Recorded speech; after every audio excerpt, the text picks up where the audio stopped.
The story of Old Man Greo. Old Man Greo was known as the best shoemaker in the country. His shoes were light as a feather and tough as steel.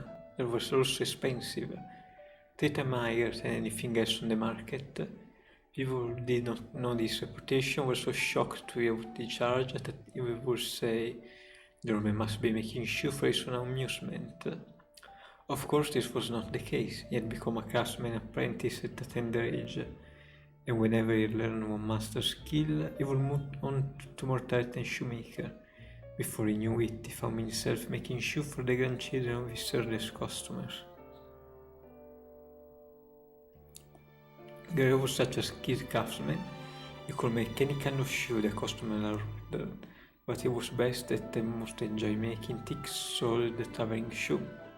All his customers agreed, once you're traveling Old Man Greo shoe, you can wear anybody else. Some would say, you know what it's like to wear a shoe? You don't get tired the same way, you just want to keep walking as long and as far as you can.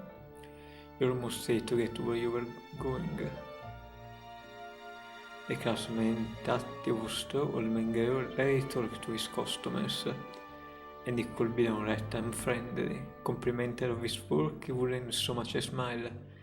Instead, he would put another piece of tunnel leather on his wooden shoe last and start hammering away.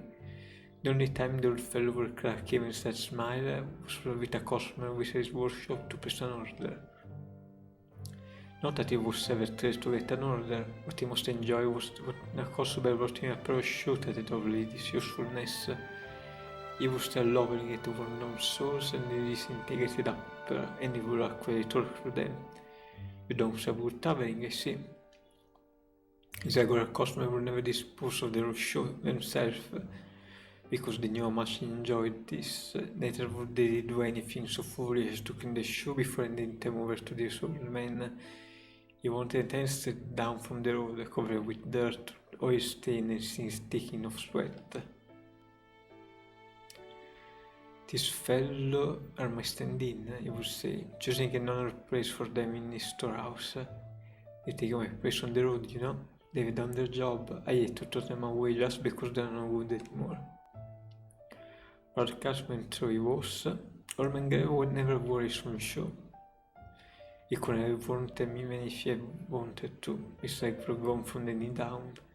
A terrible illness had attacked his bones when he was very young, and the leg had been amputated to save his life. The man had lived his own life in a wheelchair. He had never once left his native village. This was what he meant when he said that he should do this traveling for him. "And see you for a while," Old Man Greo said without looking up from his work as Caim stepped across the threshold. His back is towards the door, but he can tell from the sound of the footstep when a regular customer has entered his shop. Across the desert, the sound tells him how worn down the shoes are and where they have been. Old Man Greo is a craftsman of the first order. It was a terrible trip, Caim said with a grim smile, sitting on a chair in the corner of the shop when Old Greo is in the final stage of shoemaking, almost nothing can make him stop work, as far as regular customer know. Were my shoe any good on this one? They were great. I could have done it with anyone else's. That's good. The man doesn't sound the least bit pleased, which is to be expected. Greo is especially courteous when he's working. If Cain wants to see the old man smile, you will have to wait a little until he ends Greo his old shoe during work break.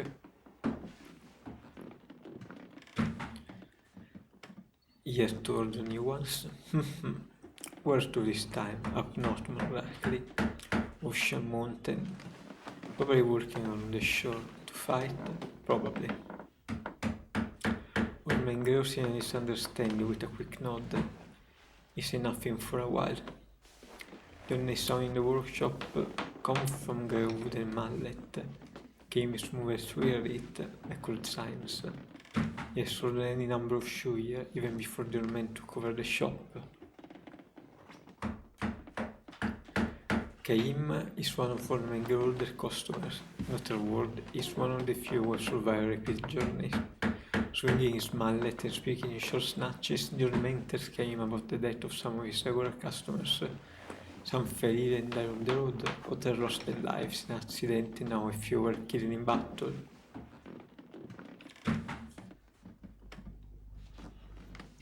It was when only the shoe come back, Caim nodded in silence. One young fellow died a few years ago. He was wearing the first pair of shoes I ever made for him. The soles were hardly worn at all. Tell me about him. You know, you hear all the time, lives in some town, wants to leave some pretty exciting. Apparently to stop him, but he goes away. He goes anyway.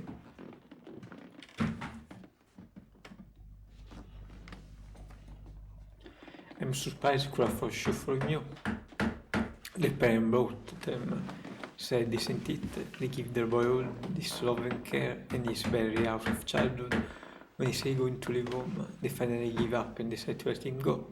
They figured they can at least give him a pair of my shoe as a going away present. Less than a month later, he come back a corpse. I don't know parents nowadays. They spoil the kid rotten. He's so damn stupid. They are snarl. Caim noted that the old man feels go deeper than that. From them, Greo is a kind of a craftsman who will rush to make him shoe for the funeral of a sad young man but breathed his last while his dream was only half finished. He will put them on the young man's feet in the coffin and pray that he will be able to go all the way on his final journey.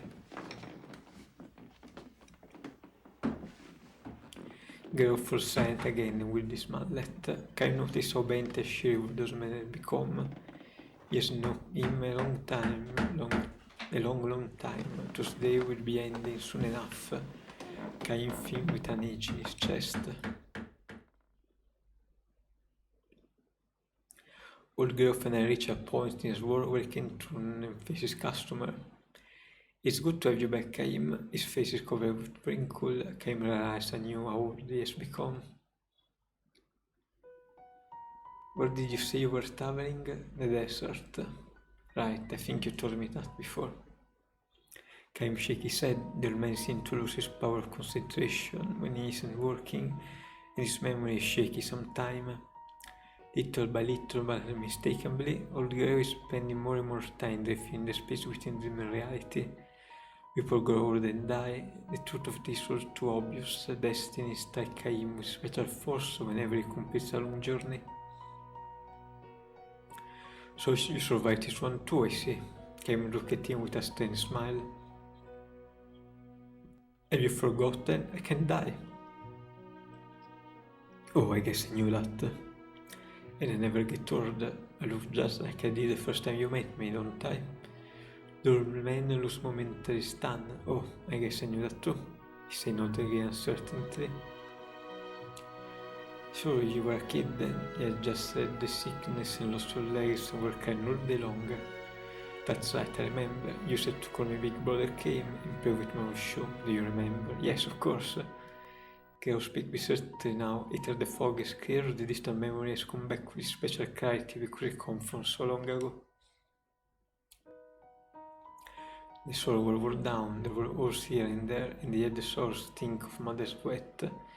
The other people, they must have looked like plain old shoes ready for the garbage, but to me they were dreadful. I remember running my fingers to the coat of road dust to cover them and try to imagine where they had been. I enjoyed them so much, I really enjoyed them. Caim sure what got old Greo started as a shoemaker. It was all thanks to you, Caim. If I hadn't met you, I would have spent my life cursing my fate. Instead of being happy, I'm happy now, even if I can leave this workshop. My sons can't cover for me, I have led a happy life. He pauses. Well, now will you listen to me talking up a storm? Greo said with an embarrassed smile. He extended a thick hand to Caim. Alright, now give me my sons. He saying Caim hands him down the worn out old shoe he has brought with him. The old man stroked them fondly and said with a sigh, You have been through many battles. I was a mercenary too for a time, I know that, said Greo. I can smell the blood. All the shoes that I travel with you are like this. Are you angry? Not at all, I'm just glad you came back for the latest trip in one piece. I'll believe you again as soon as you make me new ones. Another one for to strip to war. And when that journey ends, you will live on another one, probably. Or can you keep it up? Caim only answered in a grim smile. Forever. This is not a word to speak lightly in the presence of someone who has devoted little time he has to the fullest. Oh well, never mind. The old man said, turning his back on Caim to continue his work. Wait 3 days, you can leave this morning on the 4th day. That will be fine when we met next after that. 2 years, maybe 3. It could be a little longer, really. Well, then this could be the last pair of shoes I ever make for you. Caim believes it will be. The old man is not likely to last 3 more years. Caim fervently wishes it were not so, but wishing by itself can do nothing. Only those who possess eternal life know that this is precisely why the time a person lives is so irreplaceably precious. Say Caim, what is that? Mind if I make a second pair of shoes out of the same piece of leather to match your new one? They will be for himself, he explained, to be placed in his coffin for his life and a journey. I would like that, answered Caim. The old man swung his mallet instead of thanking him. The sound is far sadder and lonelier than usual. Quando think of it, Caim, be sure to come back to this town in after I am dead. Offer up your old shoe at my grave. I will. I would like to say I'll be going to heaven a step ahead of you and waiting for you there. But in your case it doesn't work. No, unfortunately. What is like an endless journey, happy, unhappy?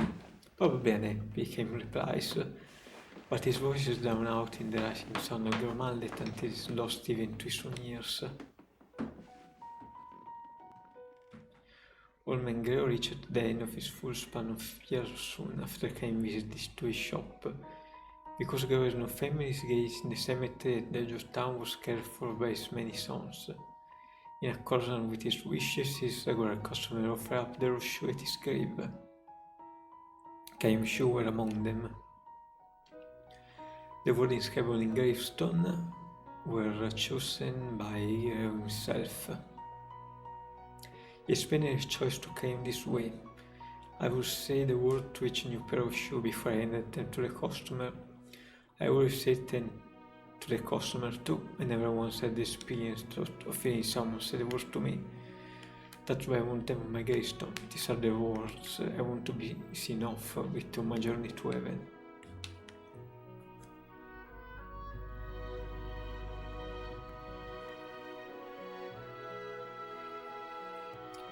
Several days had followed by.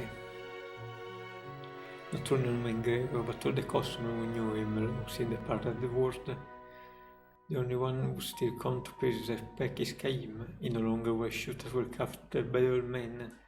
Like the life of a man, the life of a pair of shoes cannot be eternal. Still Caim come to town at the beginning of every journey, touching his forehead to the ground at the old man's grave. The gravestone is covered with the moss, but the words engraved on it, strangely enough, are still clearly legible. May your journey be a good one.